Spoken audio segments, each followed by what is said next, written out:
오늘 우리에게 주시는 하나님의 귀한 생명의 말씀은 히브리서 10장 32절에서 39절 말씀입니다.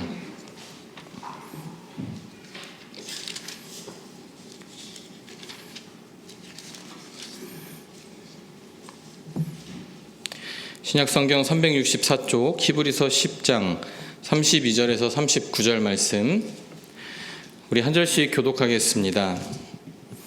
전날에 너희가 빛을 받은 후에 고난의 큰 싸움을 견디어낸 것을 생각하라.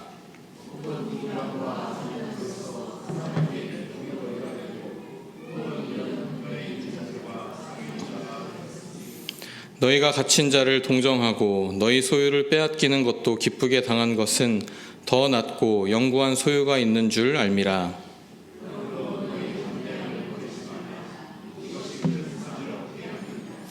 너희에게 인내가 필요함은 너희가 하나님의 뜻을 행한 후에 약속하신 것을 받기 위함이라.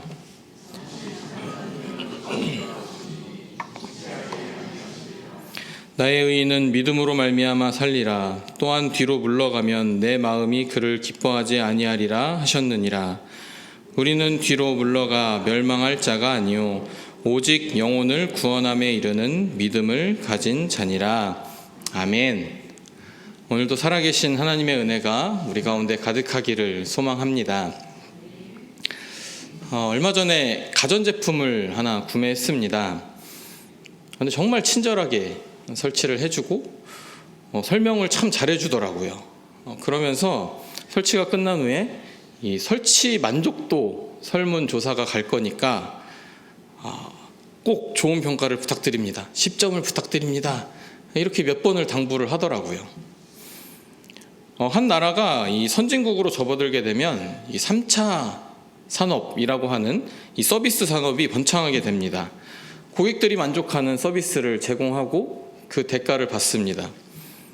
식당, 교통, 상업, 무역, 관광, 통신 이런 것들이 바로 이 3차 산업이죠. 서비스 산업에 종사하는 분들의 관심은 이 고객들이 자신들의 서비스를 얼마나 좋아하고 만족하는지에 있습니다. 그래야 보다 많은 고객을 확보할 수 있기 때문에 그렇습니다. 그래서 그들은 이 사람들의 의견과 평가를 참 중요하게 생각합니다. 그런데 우리는 사람의 평가보다 하나님의 평가를 더 중요하게 생각합니다. 왜냐하면 우리의 삶의 목적은 사람을 기쁘게 하는 것이 아니라 하나님을 기쁘시게 하는 데 있기 때문입니다. 우리가 기도할 때나 말씀을 들을 때 하나님을 기쁘시게 하는 것에 대한 표현을 자주 듣는데, 하나님을 기쁘시게 하기 위해서 꼭 필요한 것이 바로 믿음입니다. 히브리서 11장 6절에는 믿음이 없이는 하나님을 기쁘시게 하지 못하나니 하나님께 나아가는 자는 반드시 그가 계신 것과 또한 그가 자기를 찾는 자들에게 상 주시는 이심을 믿어야 할지니라. 아멘. 이렇게 말씀했습니다. 저와 여러분들은 하나님을 기쁘시게 하는 삶을 살아가는 사람들입니다. 그러기 위해서는 당연하게도 이 믿음이 꼭 있어야 하는 것이죠. 먼저 하나님이 계심을 확실하게 믿는 믿음이 있어야 하나님을 기쁘시게 할 수가 있습니다. 아무리 세상 사람들이 하나님이 없다고 하고 본 적이 있냐 이렇게 이야기를 해도 하나님의 계심을 믿고 확신하면서 살아갈 때 하나님을 기쁘시게 할 수가 있습니다. 하나님께서는 당신의 백성들이 흔들리는 세상 속에서도 하나님의 살아계심을 굳게 믿고 신뢰하기를 원하십니다. 그리고 하나님께서 상 주시는 분임을 믿는 믿음이 있어야 합니다. 세상 사람들의 인정을 받고 상을 받으려고 살아갑니다. 그런데 믿음의 사람들은 그것보다 하나님께서 주시는 상, 그 상을 더 가치 있게 여기며 그 상을 받기 위해 살아가는 것입니다. 학교나 사회에서 상을 받지 못했다고 너무 실망하실 필요가 없습니다. 믿음의 길을 온전히 걸어가는 이들에게 하나님께서 가장 값진 상으로 갚아주시기 때문입니다. 세상에서 아무리 거창한 삶을 받았다고 할지라도 하나님 앞에 섰을 때 받을 상이 아무것도 없다면 그것도 참 부끄러운 일일 것입니다. 저와 여러분들은 이 하나님이 계신 것과 하나님을 찾는 자에게 상 주시는 이심을 믿음으로 하나님을 기쁘시게 해드리는 삶을 살아가고 있는 줄로 믿습니다. 그런데 하나님께서 기뻐하시는 믿음도 있지만 기뻐하지 않으시는 믿음의 모습도 있습니다. 오늘 말씀 38절을 보면 나의 의인은 믿음으로 말미암아 살리라. 또한 뒤로 물러가면 내 마음이 그를 기뻐하지 아니하리라 하셨느니라 하였습니다. 예수 그리스도의 십자가 보혈을 믿음으로 죄 씻음을 받고 의롭게 된 사람, 그들이 바로 우리 믿는 사람들, 기독교인들입니다. 하나님은 우리를 향해 나의 의인이라고 부르셨고 이 의인들은 마땅히 믿음으로 전진하며 살아가야 합니다. 그런데 주님께서 기뻐하시지 않는 그 치명적인 모습이 있습니다. 바로 믿음이 뒤로 물러가는 것, 후퇴하는 것입니다. 신앙은 마치 롤러코스터와 같아서 은혜가 충만하여 높이 올라갈 때도 있고 때로는 시험에 들어서 밑으로 뚝 떨어질 때도 있습니다. 믿음의 여정에 오르내림이 있는 것은 연약한 인간인 우리에게 있을 수 있는 일이죠. 그러나 롤러코스터의 특징은 아무리 요동쳐도 결국 궤도를 따라서 앞으로 전진한다는 것입니다. 하나님이 가장 가슴 아파하시는 것은 이 고난이나 세상의 유혹 앞에서 아예 방향을 틀어서 뒷걸음질 치며 주님과 멀어지는 것입니다.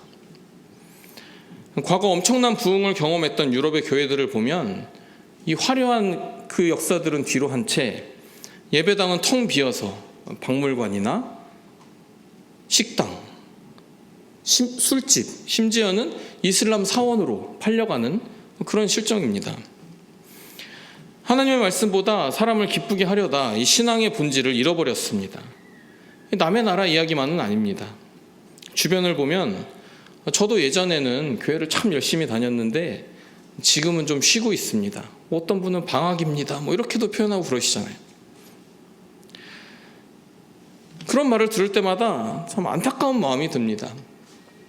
과거에 뜨거웠던 그 믿음, 그것이 중요한 것이 아니라 오늘 내가 하나님과 동행하고 있는가, 그것이 중요하기 때문입니다.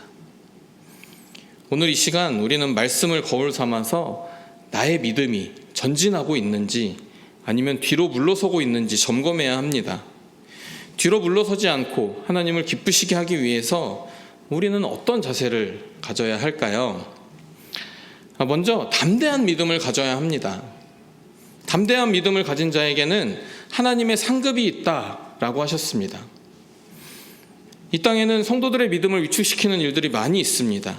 히브리서의 이 편지를 받은 초대교회 교인들도 그러한 때를 경험했습니다.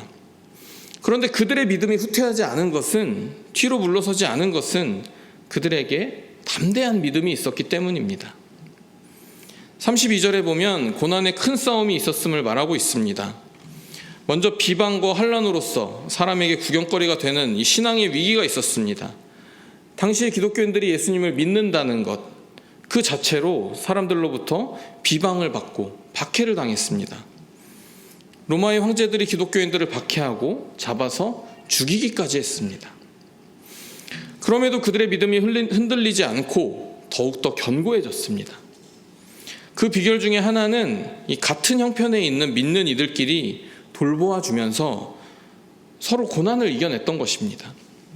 때로 감옥에 갇히는 자들도 생겼습니다. 믿음의 형제들은 갇힌 자를 위해주고 그들을 돌보아 주었습니다. 이것이 신앙의 공동체가 할 수 있는 일입니다. 믿음의 형제가 어렵고 힘든 일을 경험할 때 그것을 외면하거나 조롱하는 것이 아니라 그들을 위하고 함께 할 수 있는 것입니다. 또한 물질의 문제도 우리의 믿음을 위축시키는 일들 중에 하나입니다. 34절에 보니까 소유를 빼앗기기도 했다라고 합니다. 예수님을 믿는다고 해서 이 물질적으로도 손해를 보는 것입니다. 이럴 때도 사실 신앙의 후퇴를 가져올 수 있는 위험한 순간입니다. 늘 그랬지만 더욱 이 물질이 어느 때보다도 중요한 것이 되었습니다. 며칠 전에 이 고3 아이들이 인터뷰하는 것을 보았습니다. 공부 잘하는 학생들을 모아놓은 그런 클래스인데 많은 아이들의 목표가 요새 아주 뜨거운 반도체 회사 있잖아요. 주목을 받는 그 반도체 기업과 연계된 학교가 있더라고요. 그 학교에, 그 과에 진학해서 그 회사에 취업하고 높은 성과급을 받는 것이 나의 꿈이다, 나의 목표다, 이렇게 이야기하더라고요. 워낙 그 회사가 인기가 많은 이유도 있겠지만 아이들이 다양한 꿈을 꾸고 그 꿈을 향해서 공부도 하고 학교를 가는 것이 아니라 오직 물질적인 것에 집중해서 다들 그런 분위기가 형성됐다는 게 참 씁쓸하고도 마음이 아팠습니다. 하나님 앞에 예배하지 못하고 제대로 섬기지 못하는 이유 중에 하나가 물질을 벌기 위한 것입니다. 이러한 일들로 인해서 하나님과의 관계가 소홀해지고 그 믿음이 뒷걸음질 치게 됩니다. 그런데 히브리서에 나오는 성도들은 이 소유를 빼앗기는 것에 대해서 이 시험에 빠지는 것이 아니라 도리어 기쁘게 당하였다라고 합니다. 자신이 가진 그 소중한 소유를 빼앗기면서 기쁘게 여길 수 있는 사람이 누가 있겠습니까? 그런데 그들은 기뻐했다고 합니다. 왜냐하면 더 낫고 영원한 기업이 있었기 때문입니다. 그것이 있다는 것을 그들은 분명히 알았기 때문입니다. 예수님을 믿는 믿음을 끝까지 지키는 것이 중요하지 이 땅에 있는 소유와 물질을 유지하려고 하다가 하나님을 잃어버리는 것이 잘못된 것임을 그들은 잘 알고 있었습니다. 히브리서를 받는 사람들은 이러한 여러 어려운 상황 가운데서도 담대함을 가지고 그 믿음을 지켰습니다. 이 믿음을 하나님께서 기뻐하시는 거죠. 우리가 담대하게 믿음을 지킬 수 있는 이유는 내 능력 때문이 아닙니다. 하나님이 나의 아버지시며 나의 능력과 나의 방패가 되어주시기 때문입니다. 사사기 7장을 보면 미디안 군대는 13만 5천 명에 이르지만 하나님께서는 이 기드온의 군사를 계속 줄이셔서 결국 300명만 남기셨습니다. 기드온의 300용사죠. 인간적인 계산으로는 절대로 승리할 수 없는 싸움입니다. 그러나 기드온과 300명의 용사들은 두려워하지 않았습니다. 그들의 손에는 칼과 창 대신 항아리와 횃불, 나팔이 들려 있었습니다. 그들이 담대할 수 있었던 이유는 자신들의 숫자나 무기가 아니라 내가 반드시 너와 함께하리라 하신 하나님의 그 약속을 믿었기 때문입니다. 그 믿음으로 나아갔을 때 하나님께서 놀라운 승리를 허락하신 것입니다. 이사야 41장 10절에서 하나님은 말씀하십니다. 두려워 말라, 내가 너와 함께함이라. 아멘. 하나님의 의로운 오른손이 우리를 붙드시고 함께하시기에 우리도 하나님을 믿는 믿음으로 담대할 수가 있는 것입니다. 마지막으로 인내하는 믿음을 기뻐하십니다. 그 믿음은 하나님의 약속을 받습니다. 성도들에게는 인내가 필요합니다. 오늘 말씀도 보면 앞으로 오실 이 예수 그리스도를 인내함으로 기다릴 것을 말씀하고 있습니다. 끝까지 인내하면서 믿음을 지키라 강조하고 있습니다. 인내하지 못하는 사람은 왜 그렇습니까? 끝까지 하나님을 믿지 못하기 때문에 그렇습니다. 처음에는 믿을 수 있었습니다. 그런데 그것이 길어지게 되면 마음에 의심이 생깁니다. 그리고 눈에 보이지 않으면 포기하게 됩니다. 적당한 믿음 생활을 하게 되고 진보가 아니라 퇴보가 되는 그런 믿음 생활을 하게 되는 것입니다. 세계 2차 대전 때 독일은 유대인들을 대량 학살했습니다. 유대인들을 감옥에 가두어 놓고 스케줄에 따라서 사람들을 독가스실에 집어넣고 죽였습니다. 그때 유대인이 수용소 벽에 이러한 말을 새겼다고 합니다. 햇볕이 보이지 않아도 나는 태양을 믿는다. 비록 느끼진 못하더라도 나는 사랑을 믿는다. 비록 잠잠할지라도 나는 하나님을 믿는다. 믿음은 이 캄캄한 지하 감옥에서 태양을 못 보더라도 태양이 있음을 믿게 합니다. 믿음은 이 차가운 감방에서 느끼지 못하더라도 하나님의 사랑이 있음을 믿게 합니다. 믿음은 하나님의 말씀을 듣지 못하는 그 순간에서도 하나님께서 살아계심을 믿는 것입니다. 이러한 믿음을 가진 사람이 인내할 수 있고 끝내 하나님의 그 약속을 성취하는 것입니다. 하나님은 반드시 약속을 이루시는 분이십니다. 문제는 하나님의 신실하심이 아니라 우리의 조급함입니다. 우리는 당장 응답받기를 원하지만 하나님은 가장 좋은 때에 일하십니다. 그래서 믿음은 기다림입니다. 보이지 않아도 신뢰하는 것이고 응답이 더뎌도 하나님을 붙드는 것입니다. 우리의 믿음을 후퇴하게 만드는 시험과 환난을 만날 때에 인내하시길 바랍니다. 인내는 사람을 연단시킵니다. 그 믿음을 더욱 견고하게 하며 끝내 하나님이 기뻐하시는 믿음으로 우리를 성숙하게 할 것입니다. 말씀을 정리하겠습니다. 예수님께서는 누가복음 9장 62절에서 손에 쟁기를 잡고 뒤를 돌아보는 자는 하나님 나라에 합당하지 아니하리라 말씀하셨습니다. 하나님의 나라에 합당한 믿음의 사람은 현재는 보이지 않으나 보는 것처럼 하나님의 나라를 소망하며 그 나라에 이를 때까지 결코 뒤돌아봄이 없어야 됩니다. 계속해서 믿음의 행진을 해야 합니다. 그리고 예수님께서도 그 믿음으로 걸어가셨습니다. 그 길을 가셨습니다. 예수님께서 걸어가셨던 그 십자가의 길은 저와 여러분이 상상도 할 수 없는 너무 두렵고 어려운 길이었습니다. 비방을 받고 환난을 당합니다. 자신이 가진 모든 것을 빼앗겼습니다. 심지어 그 목숨까지도 빼앗겼습니다. 그런데도 하나님의 나라를 바라보면서 담대하게 인내하면서 그 길을 걸어가셨던 것입니다. 만약 예수님께서 그 길을 포기하시고 뒤로 물러나셨더라면 저와 여러분들은 지금 이렇게 있지 못할 것입니다. 예수님께서 담대하게 인내하시면서 그 십자가의 길을 걸어가셨기 때문에 우리가 구원에 이르게 되었습니다.